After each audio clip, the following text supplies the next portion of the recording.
Aujourd'hui, nous allons parler du numéro d'assurance sociale. Je vais vous raconter comment est-ce que cela se passe lorsqu'on se rend en présentiel pour demander son numéro d'assurance sociale. Bonjour et bienvenue sur ma chaîne. Je me prénomme Manuela et je suis actuellement au Canada en tant que travailleur temporaire avec un permis de travail fermé. Nous le savons tous, lorsque tu es un nouveau arrivant au Canada, tu dois absolument demander ton numéro d'assurance sociale. Peu importe ton statut avec lequel tu es entré, que tu sois résident permanent, conjoint de fait, travailleur temporaire avec un permis de travail ouvert ou fermé, ou alors étudiant, la première des choses à faire, c'est demander son numéro d'assurance sociale. Il n'y a que les visiteurs qui ne peuvent pas demander un numéro d'assurance sociale. C'est quoi le numéro d'assurance sociale? C'est un identifiant en 9 chiffres qui est unique à une seule personne. Un numéro que vous ne devez pas partager avec n'importe qui. Si vous avez eu à regarder la vidéo dans laquelle je lisais le contenu de mon EIMT, vous savez que même dans ce document, on parle déjà de le numéro d'assurance sociale. On vous fait comprendre qu'il est impératif de demander le numéro d'assurance sociale et que c'est de votre responsabilité de le demander. Je pense qu'il me faut même relire. La transparence étant notre credo, je vais relire pour vous. Je suis sur mon EIMT. Je ne vais pas relire tout le contenu. Si vous voulez savoir quel était le contenu de mon EIMT, waouh, il neige. Si vous voulez savoir quel était le contenu de mon EIMT, je vous conseille de regarder la vidéo dans laquelle j'ai tout lu. J'ai même d'ailleurs lu le contenu de tous les documents que j'ai reçus au cours de ma procédure. Donc, si c'est ma première vidéo que vous regardez, faites un touche sur ma chaîne. Numéro d'assurance sociale. Renseignements pour les travailleurs étrangers temporaires. Veuillez partager les informations suivantes sur comment demander un numéro d'assurance sociale avec vos travailleurs étrangers temporaires. Qu'est-ce qu'un numéro d'assurance sociale? Le numéro d'assurance sociale est un numéro à 9 chiffres requis pour travailleurs au Canada. Un NAS, dont l'abrégé de numéro d'assurance sociale, est attribué à une seule personne et ne peut légalement être utilisé par une autre personne. Il est de votre responsabilité en tant que travailleur étranger temporaire de demander votre NAS. De quoi ai-je besoin pour demander un NAS? Un document principal original valide qui prouve votre identité et votre statut légal au Canada. Un document secondaire original valide qui confirme votre identité, tel qu'un passeport ou une carte d'identité provinciale ou territoriale.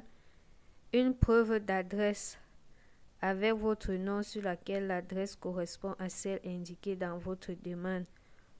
Pour une demande présentée au Canada, l'adresse fournie doit être une adresse canadienne. Donc, ça, c'était le contenu de mon EIMT. Bien évidemment, il y a d'autres informations. Bon, je peux continuer. Comment demander un NAS?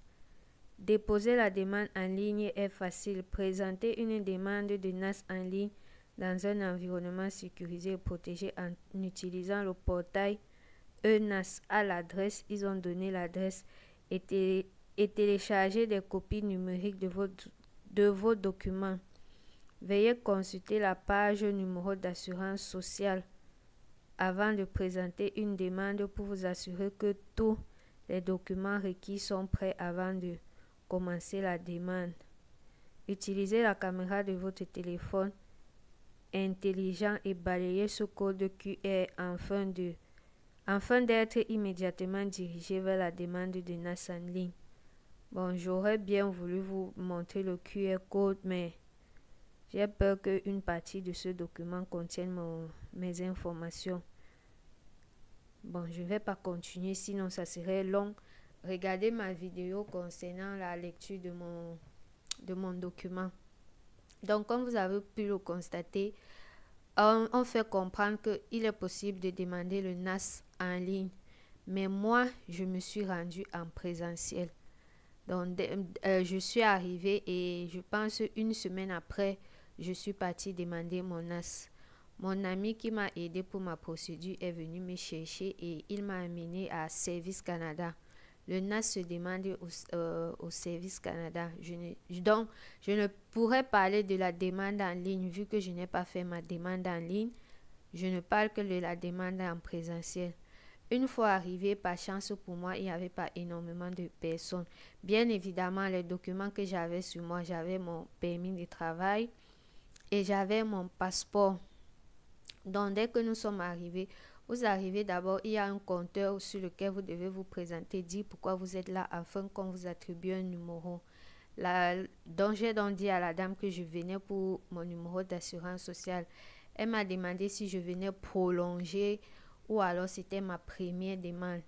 Oui, on a la possibilité de prolonger le numéro d'assurance sociale. Moi, par exemple, mon permis de travail a une durée de 2 ans, donc mon numéro d'assurance sociale est valable pour 2 ans. Passé ces 2 ans, lorsque j'aurai un nouveau contrat ou lorsque mon statut aura changé, je vais aller de nouveau à Service Canada pour prolonger mon numéro d'assurance sociale.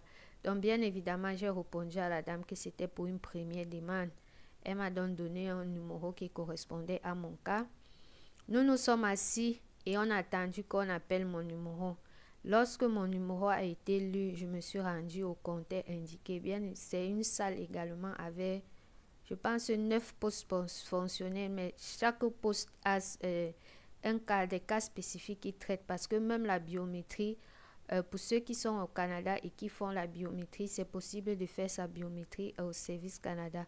Donc, selon ce que vous venez faire, on vous attribue un poste spécifique. Donc, je me suis assise, j'ai attendu qu'on lise mon numéro et une fois que ça s'est fait, je me suis présentée devant la dame. Bien évidemment, elle a demandé mes documents. Elle a demandé mon permis de travail. Elle a demandé mon passeport. Elle m'a donné un papier sur lequel je devais écrire le nom de mon père, le nom de ma mère et bien sûr, elle a fait ce qu'elle a fait en tant qu'employée. Après, elle m'a demandé si elle conservait l'adresse qu'il y avait sur mon permis de travail parce que le permis de travail a une adresse. J'ai dit que non, je n'étais plus à l'adresse là. J'ai donc changé l'adresse. Elle m'a donc redonné le papier d'écrire mon adresse. J'ai écrit. Elle a changé l'adresse dans le système parce que lorsque vous demandez, après vous recevez votre numéro d'assurance sociale par poste. Donc, elle a changé. Une fois que ça a été fait, elle m'a donc expliqué c'était quoi le numéro d'assurance sociale et qu'il était important que je garde confidentiel. Il était même conseillé que je retienne mon numéro et que le document qui me sera remis qui contient mon numéro d'assurance sociale, que je le garde précieusement parce que c'est confidentiel. Et vu que je l'aurais retenu, je l'utilise à chaque fois. Et ensuite, elle s'est levée. Elle est partie, bon, je suppose que la machine a imprimé mon numéro d'assurance sociale. Elle est revenue, elle m'a demandé si j'avais des questions. J'ai dit que non. Elle m'a donc fait comprendre que dès lors que mon statut va changer ou dès lors que j'ai une modification, une prolongation de mon contrat, que je revienne pour mettre mon numéro d'assurance sociale à jour. Car oui, je suis arrivée, je suis partie une semaine après. Mon numéro d'assurance sociale commence le même jour que mon permis de travail a été délivré. Donc, même si vous arrivez et que vous partez 3 à 6 mois après, je suppose que votre numéro d'assurance sociale va commencer le jour auquel on vous a remis votre permis de travail. Donc, c'est la même date qui était marquée sur mon permis de travail qui est marquée comme début et fin de la validité de mon numéro d'assurance sociale. Une fois sur place, bien évidemment, elle m'a donné le document. Je suis rentrée et je pense peut-être une semaine après, par la poste, j'avais reçu le même document. Donc, je vous lis. L'objectif de la chaîne étant une transparence totale, je me dois de vous lire le contenu de ma lettre. C'est juste un format. Comme vous pouvez le constater, bien évidemment, en haut, il y a Service Canada, il y a la date, il y a mon nom. Et c'est divisé le format est divisé en deux. d'un côté, vous avez le français et de l'autre côté, vous avez l'anglais avec les mêmes informations. On a donc écrit numéro d'assurance sociale. On a mis mon numéro d'assurance sociale qui est composé de 9 chiffres et on a mis la date d'expiration. Ensuite, on a le nom du dossier de NAS, donc mon nom complet une fois de plus. Et après, on dit ceci: protégez votre NAS, il est confidentiel. Conservez tout document où l'on retrouve votre NAS dans un endroit sûr. Utilisation de votre NAS.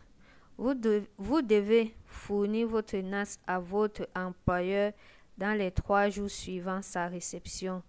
Aussi, certains programmes et ou services utilisent les données au dossier de NAS afin d'authentifier l'identité d'une personne.